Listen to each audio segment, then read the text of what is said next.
Hey everyone, this is my 72 Yamaha XS650 rat bike. Apologize if the quality is a little dark. It's either a little bit of shadows or way too much sun.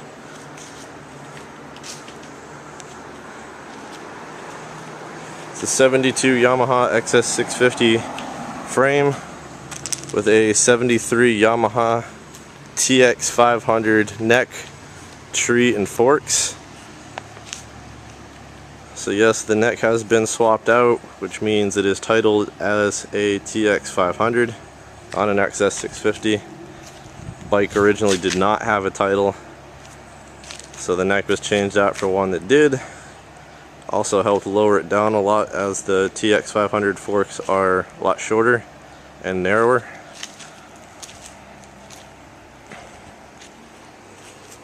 I'm going to go over some of the things on the bike that make it unique. It has a 78 650 motor, all original, unrebuilt, just kind of gnarly, kind of grimy. Pulled it out of another bike, happened to run good. It runs strong. It does smoke a little bit when you rev it up.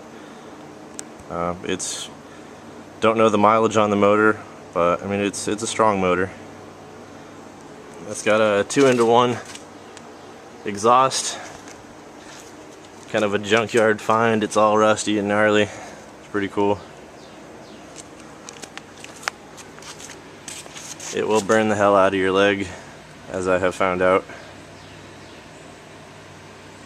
This is the hardtail section, sort of a hard-tailed upper, and still kept the swing arm.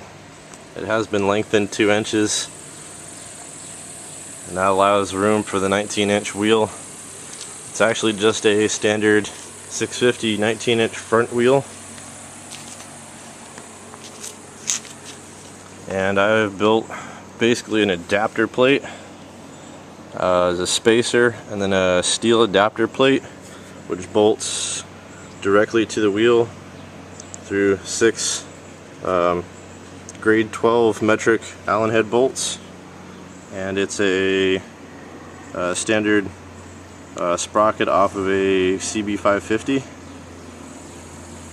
and it bolts onto the adapter plate with grade 8 bolts and nuts. So I mean, it's all set up for, you know, handling some torque. I don't recommend this bike as an everyday bike. I don't recommend it as transportation.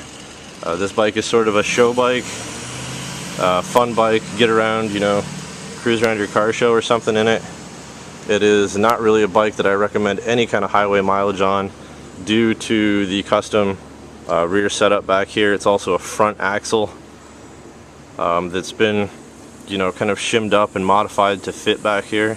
It works fine, it runs fine, but it is not something I would use at any kind of highway speeds on a regular basis to put any kind of mileage on. So please keep that in mind. Again, TX500 front end and forks, 650 brake. There is no rear mounting bolt. It rests against the mount for the original. It is bolted up here, but it doesn't move because all the force is pulling it this way against the fork. There again, one of the reasons why I don't recommend it for like heavy street usage. The brake works fine, it stops really well, not really an issue, but there again. 19-inch front wheel, porta-wall white walls, both front and rear for moon eyes. Pretty old tires, all original to what was on there. Got some like stress cracks in between the tread and all, but yeah, good street usable tires. Headlight is an old vintage swap meet find. It's actually an old guide fog lamp from probably the 40s or so. It's 12 volt, it works. Toggle switch for the headlight is up here, and that does work. Key is under here. Key on.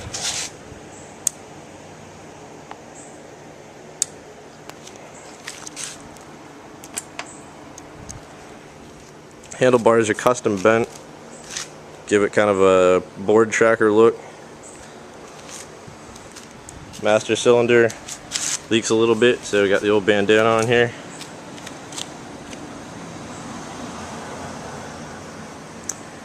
tank is a YZ80 Yamaha tank. It's custom painted to give it the patina, and the graphic is all hand painted. It's all clear coated with a matte clear to help protect it from gas that splashes out, whatever.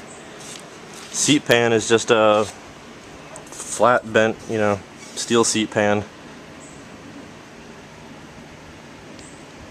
These springs are actually cut down fork springs, so they don't give a whole lot. No, it doesn't look like there's a lot of room in here, but that seat really doesn't move a whole lot.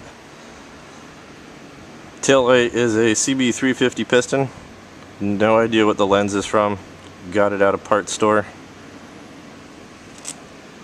Rear fender brace is made from an old drive chain. It's all welded together.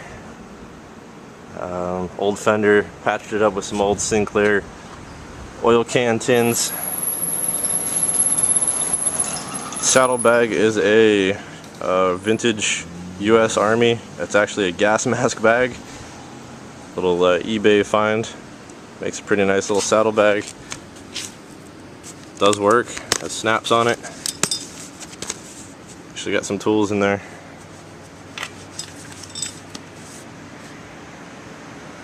Little details on the bike, just random stuff.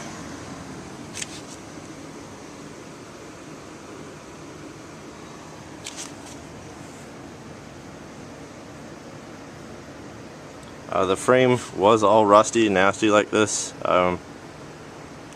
When I hardtailed it and did the work to it, this had all actually been sanded down and sprayed with salt water in order to get it to surface rust sort of match. So the whole thing has a pretty rough, gritty appearance to it. Sorry if I'm kind of jumping all over the place. Didn't really think this one out, just kind of grabbed the camera, so.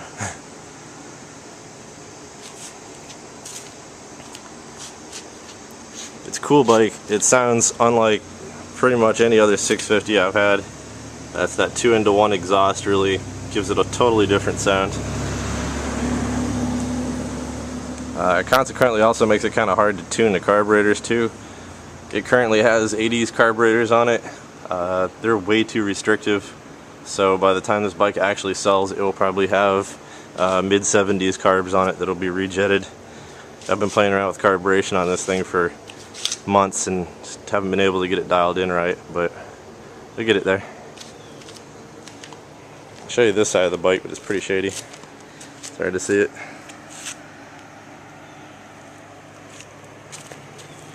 Motor does drip a little bit on the underside.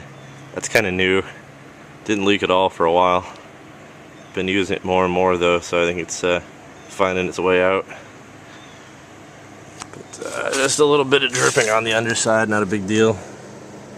Even though if you can see it, it's like one of the bolts down here, it just has some drips to it.